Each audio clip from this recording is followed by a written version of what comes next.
Life or death situations happen in just seconds. For that reason, we need to prepare ourselves to make every second count.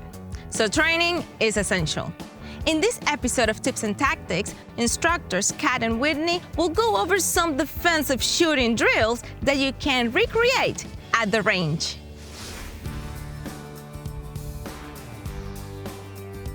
Your shooting technique will depend on the time available, the distance to your target, and the accuracy needed to resolve the situation. First, let's look at point shooting. Point shooting is going to be used in a distance of 0 to 3 yards. With point shooting, I'm not going to be using my sights at all. Now, we know that safe gun handling dictates that our finger is off the trigger until we're ready to put rounds on our target. So the theory is, my shots are actually going to go where my finger is pointing. From this distance, it would be a matter of just drawing from my holster. I can literally actually shoot from the hip like so, or I can shoot with a fully extended arm. Although a good skill to be aware of, this is not something you should spend an inordinate amount of time on. This particular technique can give inconsistent accuracy results and also cause some real discomfort if you use the shoot from the hip method. Next, let's take a look at flash sight picture. Flash sight picture would typically be used in a distance of 3 to 10 yards. With this option, you're not looking for bullseye accuracy, but rather a heightened level of speed, allowing maximum hits on your target. As you begin to practice this skill, you can do so from a low ready position. As you bring your firearm up to eye level, you're going to shift your focus to your front sight. The very moment you see your front sight anywhere in between your rear sight, you're dropping rounds. Lastly, let's talk about sight shooting. This is typically a distance of 10 plus yards.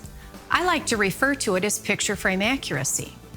When we hang a picture on the wall at home or in our office, we like to make sure that we've leveled that picture before we affix it to the wall. So think of your rear sight as that picture frame, framing in that shot. Think of that front sight as that picture that you're going to put perfectly centered in that frame.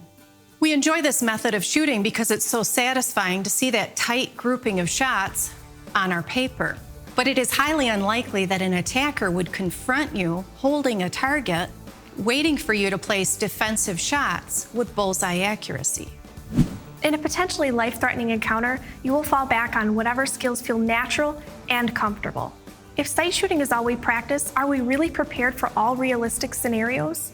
Please broaden the scope of skills you learn and practice them regularly. Thank you, Cat and Whitney, for such a great tips. As a competitive shooter, some of my skills transfer to self-defense.